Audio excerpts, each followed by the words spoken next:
சனாதன கருத்துக்கள் அரசு பள்ளிகளில் போதிக்கப்படுறது ஒரு தவறான ஒரு விஷயம். அது பல்வேறு இயக்கங்கள், பல்வேறு அரசியல் தலைவர்கள் அதுக்கு கண்டனம் தெரிவிச்சிருக்கிறாங்க. அது எதனால் நடந்தது, யாரால் அது அனுமதிக்கப்பட்டது என்பதற்குண்டான விசாரணை கண்டிப்பாக நடைபெற வேண்டும். பள்ளிக்கல்வித்துறை அமைச்சர், நான் பெரிதும் மதிக்கும் அன்பு சகோதரர் அன்பில் மகேஷ் பொய்யாமொழியை பொறுத்தவரை ஒரு மிக சிறப்பாக செயல்படும் ஒரு அமைச்சர். அவரின் கவனத்திற்கு கண்டிப்பாக இது போய் சேர்ந்திருக்கும். இதற்குண்டான விசாரணை அவர் மேற்கொள்வார். அது மட்டுமல்லாது இதுபோன்ற சனாதன கருத்துக்களை அனுமதித்த நபர் மீது கண்டிப்பாக பள்ளிக்கல்வித்துறை அமைச்சர் சகோதரர் மகேஷ் பொய்யாமொழி அவர்கள் நடவடிக்கை எடுப்பார் என்ற நம்பிக்கை எனக்கு 100% உண்டு.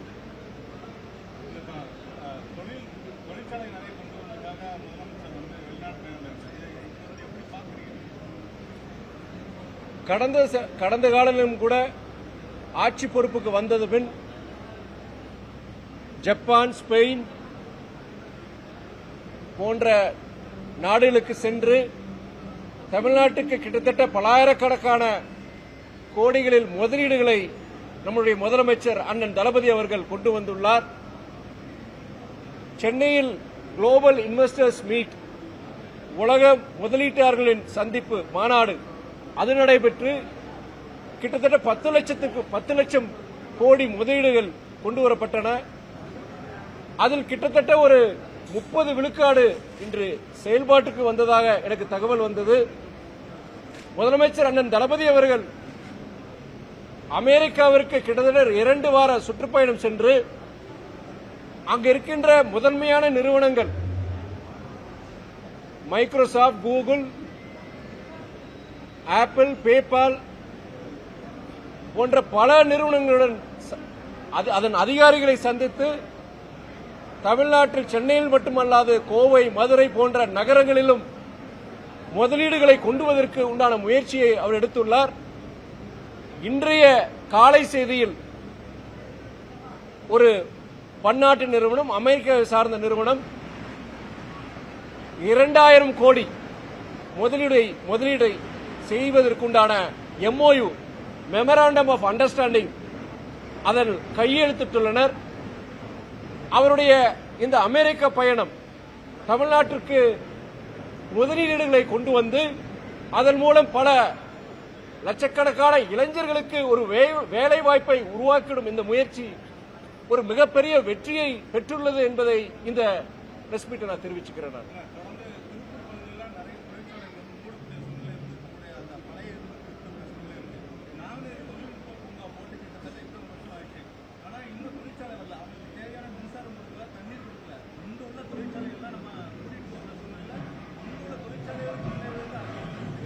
சகோதரர் கேள்விக்கு நான் பதில் சொல்லணும். நான் அவர் என்ன சொல்லியிருக்கிறார்னா,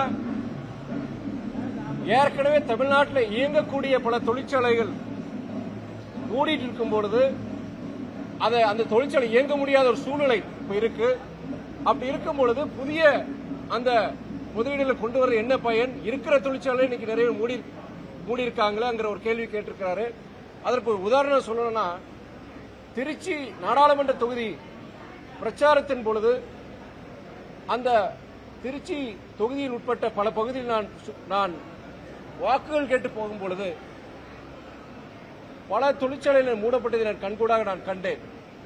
அது எல்லாம் பார்த்தீங்கன்னா heavy engineering industries, boiler, turbine போன்ற ஹெவி இன்ஜினியரிங் இண்டஸ்ட்ரீஸ்.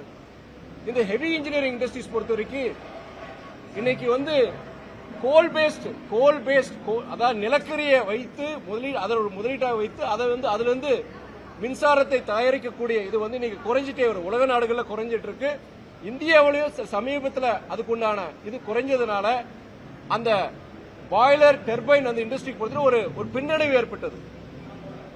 அது இல்லாம அந்த கோவிட் 2 வருஷம் கூட இதனால பொறுத்த வரைக்கும் அந்த இண்டஸ்ட்ரீஸ் திருச்சியை பொறுத்த வரைக்கும் ரொம்பவே இந்த ஹெவி இன்ஜினியரிங் இண்டஸ்ட்ரீஸ் தான் அங்க இருக்கிறாங்க. அதை சார்ந்த பல நூற்றுக்கணக்கான பல ஆயிரக்கணக்கான தொழிற்சாலைகள் இருக்கு. அதுக்கு ஒரு பின்னணி வரும்போது அது தமிழ்நாட்டில் மாத்திரம் கிடையாது, இந்தியா முழுவதும் இது போன்ற தொழிற்சாலைகளுக்கு ஒரு பின்னடைவு ஏற்பட்டு நீங்க சொல்ற டெக்ஸ்டைல் இண்டஸ்ட்ரியுமே பொறுத்த கடந்த ஒரு 4 ஆண்டுகள்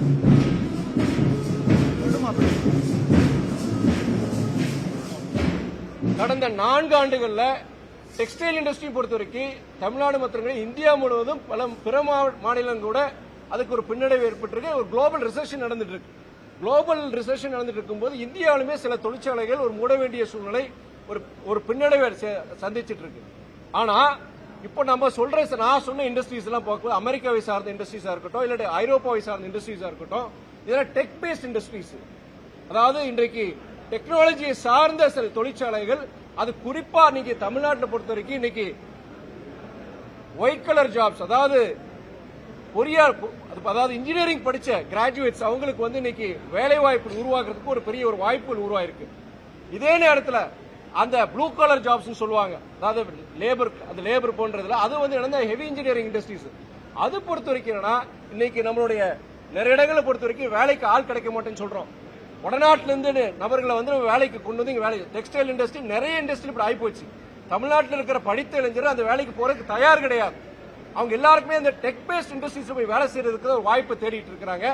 இது போன்ற தொழிற்சாலைகள் பொறுத்த வரைக்கும் நம்ம வேறு வட மாவட்டங்கள்ல இருந்து, வட மாநிலங்கள்ல இருந்து, பீகார், யூபி போன்ற மாநிலங்கள்ல இருந்து அங்க இளைஞர்கள் வந்து அவங்கள வச்சு அந்த தொழிற்சாலை நடந்துட்டு இருக்கு. நம்ம இளைஞர்கள், தமிழ்நாட்டு இளைஞர்களுக்கு ஒரு வேலை வாய்ப்பு உருவாக்குறதுக்கு இந்த டெக் பேஸ்ட் இண்டஸ்ட்ரீஸ் நிறைய தேவைப்படுது.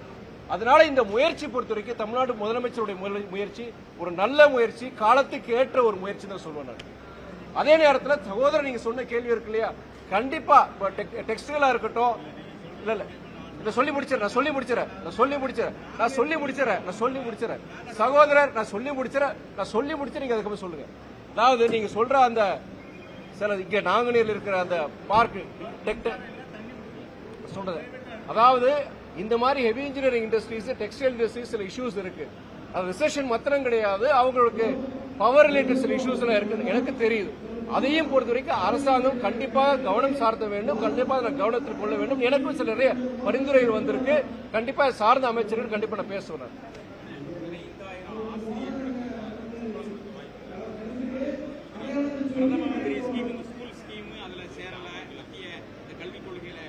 சமக்ரா சிக்ஷா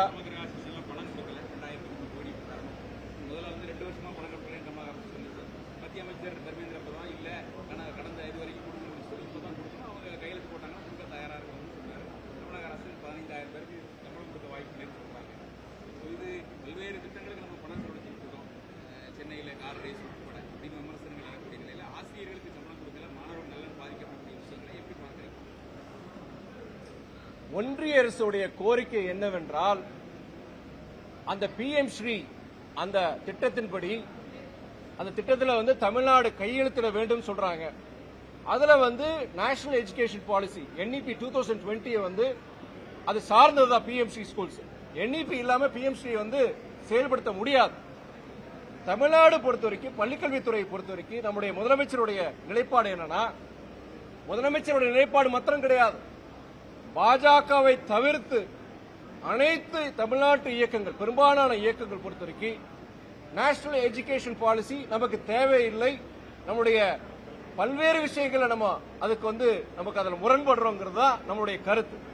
நீங்க PMCயை கொண்டு வாங்க, தாராளமா கொண்டு வாங்க. எங்களுடைய கல்வித்தரத்தை இனியும் உயர்த்துறதுக்கு உண்டான முயற்சியை ஒன்றிய அரசு எடுக்கிறதா நாங்க வரவேற்கிறோம்.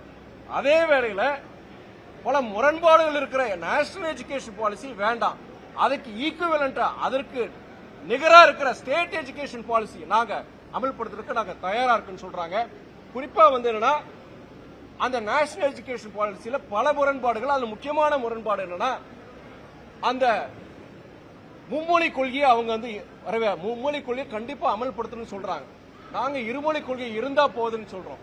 அப்போ அமைச்சர் தர்மேந்திர பிரதான் ஒன்றிய அமைச்சர் என்ன சொல்றாருன்னா, நாடாளுமன்றத்தில் நம்முடைய பள்ளிக்கல்வித்துறை அமைச்சர் மகேஷ் பொய்யாமொழி இந்த வேண்டுகோள், தமிழ்நாட்டுக்கு உரியான நிதி எங்களுக்கு அளிக்க வேண்டும்ங்கிறதுக்காண்டி அங்க வந்திருக்கிறார். நானும் சக நம்மளுடைய தமிழ்நாட்டை சார்ந்த பிற நாடாளுமன்ற உறுப்பினர் அந்த சபை அந்த உள்ளுக்குள்ள அந்த அரங்கத்தில் இருக்கிறோம். அமைச்சர் பேசுறாரு, நம்ம அமைச்சர் பேசுறாரு, அந்த ஒன்றிய அமைச்சர் தர்மேந்திர பிரதான் அதுக்கு பதில் சொல்றாரு. அப்ப அவர் சொல்லும் போது Why are you 40 years behind? 40 வருடங்களுக்கு பின்னாடியே ஏன் இருக்கிறீங்க? நிகழ்காலத்துக்கு வாங்கல. ஏன் நீங்க ஹிந்தி எதுக்குறீங்க? ஏன் நீங்க வந்து அது ஹிந்தியை இன்னொரு மொழியை கத்துக்கிறதுல என்ன உங்களுக்கு நஷ்டம்? மாணவருக்கு நல்லதுதானே நான் சொல்றார். அப்போ நான் அவருக்கு பதில் சொல்றேன். நான் அப்ப சொல்லும் போது we are not against any language. ஹிந்திக்கு எதிரானவர்கள் நாங்க கிடையாது. ஹிந்தி திணிப்புக்கு எதிரானவர்கள் நாங்க சொல்றோம். சரி, நீங்க சொல்றீங்களே 3 மொழி கத்துக்கிறதுல என்ன தவறுன்னு சொல்றீங்களே, நானும் அதை ஆமோதிக்கிறேன். 3வது மொழி எந்த கத்துக்கிற தவறே கிடையாது, வரவேற்கிறேன். ஆனால் அந்த 3வது மொழி அது ஹிந்தியா தான் இருக்க வேண்டும் அல்லது சமஸ்கிருதமாக தான் இருக்க வேண்டும் என்பதுதான் நான் தவறு நான் சொல்றேன். நான் அப்போ நான் சொல்றேன், இப்போ நம்ம மேக் இன் இந்தியா பத்தி பேசுறோம், குளோபலைசேஷன் பத்தி பேசுறோம், இந்தியாவில் தயாரிக்கப்படுற பொருட்கள் உலக சந்தையில் விற்கணும்னு சொல்றோம். ஆனா அதுக்கு தேவை வெளிநாட்டு மொழிகள். நான் என்ன சொல்ல, 3வது மொழி வெளிநாட்டு மொழியா இருந்துக்கலாம்னு சொல்லும் போது நேஷனல் எஜுகேஷன் பாலிசியில அது கிடையாது. நேஷனல் எஜுகேஷன் பாலிசியில என்ன சொல்றாங்கன்னா 3வது மொழி ஏதாவது ஒரு இந்திய மொழியா தான் இருக்க வேண்டும் என்று சொல்கிறார்கள். இப்போ நம்மால தமிழ் இங்கிலீஷ் சரி, 3வது மொழி என்ன பண்ணுவான்? மலையாளத்தையா கத்துக்குவா? இல்ல அவன் கன்னடத்தையா கத்துக்குவா? ஒரு வழி இல்லாம ஹிந்தியை கத்துக்க வேண்டிய ஒரு நிர்பந்தத்தை NEP உருவாக்குன்னு நான் சொல்லுவேன். நான் இதைத்தான் நான் எதுக்குறேன். 3வது மொழி அமைச்சர்கிட்ட சொன்னேன், why can't the third language be a foreign language? Why can't it be Spanish? Why can't it be French? Why can't it be Chinese Mandarin? Why are you trying to impose this on us? சொன்னான். அதற்கு மேல் விவாதம் வரக்கூடாது. நமக்கு வந்து தமிழ்நாட்டுக்கு வந்து கிட்டத்தட்ட 15,000 ஆசிரியர்களுக்கு இன்னைக்கு சம்பளம் கொடுக்க முடியாத சூழ்நிலை போயிட்டு இருக்கு. நம்ம கிட்டத்தட்ட சென்ற ஆண்டு 249 கோடி வர வேண்டியது வரல. இந்த வருஷம் இந்த ஜூன் மாசத்துக்கு வர வேண்டிய கிட்டத்தட்ட 500 லட்சம் கோடி நமக்கு வரல. இதனால பெரிய ஏற்கனவே தமிழக அரசாங்கத்துக்கு ஒரு நிதி நெருக்கடி இருக்கு. பல்வேறு திட்டங்களை நம்ம செயல்படுத்த முடியல. அப்படி இருக்கும்போது பள்ளி கல்வித்துறையில நம்ம எவ்வளவு முன்னேற்பாடுகள், cross enrolment ratio GR ratio வந்து 51 விழுக்காடு கொண்டு போகணும்னு சொல்லி ஒரு திட்டத்தை வச்சிருக்காங்க ஒன்றிய அரசு. அது இன்னைக்கே தாண்டி இருக்கணுமோ, 2050 அந்த இலக்கை வச்சிருக்காங்க, இன்னைக்கே தாண்டி இருக்கணும். அப்படி சிறப்பா செயல்படுற தமிழக இந்த கல்வித்துறை பொறுத்த வரைக்கும் இதுல எந்த குறைபாடும் கிடையாது. ஆளுநர் சொல்றாரு, நீங்க CBSE சிலபஸ் வந்து ஸ்டேட் போர்ட் சிலபஸோட ரொம்ப அட்வான்ஸ் சொல்றாரு. அது ஒரு காலத்துல மறுக்கல. 4-5 வருடங்களுக்கு முன்னாடி இன்னைக்கு அப்கிரேட் பண்ணிருக்காங்க. இன்னைக்கு ஸ்டேட் போர்ட் சிலபஸ் சரி, CBSE ரெண்டுமே நிகழ்றது. அதுக்கு உதாரணம் நம்ம நீட் கூட சொல்லிக்கலாம். 4 வருஷத்துக்கு முன்னாடி நீட் வந்து பாத்தீங்கன்னா CBSE பேஸ்ட்.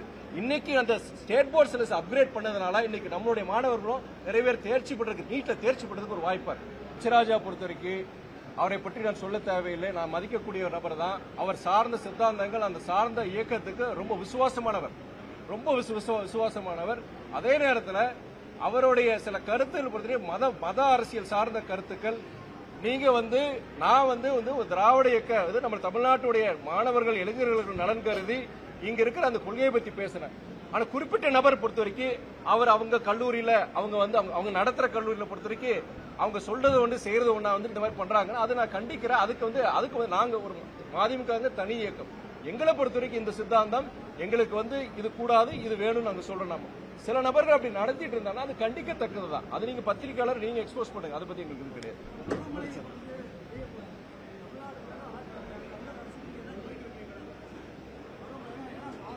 அதாவது சகோதரர் பொறுத்த வரைக்கும் பருவமழை நமக்கு அடுத்து வர வேண்டியது north east monsoon. South west monsoon முடிஞ்சு போச்சு. நார்த் ஈஸ்ட் மான்சூன் வர வேண்டியதா இருக்கும். குறிப்பா வட மாவட்டங்கள் தான் இதுல ரொம்ப மழை வாய்ப்பு இருக்கு. குறிப்பா சென்னை போன்ற நகரங்கள்ல அந்த வடிகால், அந்த ஃபிளட் வாட்டர் ட்ரெயின் பொறுத்த வரைக்கும் அந்த மழைநீர், அந்த வடிகால் வாரியங்கள் வடிகால் பொறுத்த வரைக்கும் அந்த இதெல்லாம் பொறுத்த வரைக்கும் கிட்டத்தட்ட 2 வருஷமா அது வேலை நடந்துட்டு இருக்கு. அதை துரிதப்படுத்தணும்னு சொல்லிட்டு சமீபத்தில் கூட நம்முடைய அமைச்சர் சகோதரர் உதயநிதி கூட ஒரு பத்திரிகையாளர் சந்திப்புல சக அதிகாரிகள் வச்சு சார்ந்த அமைச்சர்கிட்டயும் அவர் சொல்லிட்டு இருந்தாரு. அரசாங்கமும் சரி, அதிகாரியும் சரி, சென்ற முறை கிட்டத்தட்ட ஒரு வருஷம் 2 வருஷத்துக்கு முன்னாடியான அதே மாதிரி வெள்ள சேதாரம் சென்னையில் நடந்துடக்கூடாது. அடுத்த அக்டோபர் நவம்பர்ல அந்த பருவகாலம் வந்துருது. அதுக்கு முன்னாடி தயார் நிலையில இருக்கணும். அதுக்குண்டான பணிகளை சீக்கிரம் முடியும்னு சொல்லி அவருமே சொல்லியிருக்கிறாரு. என்னுடைய நிலைப்பாடு அதே நிலைப்பாடு.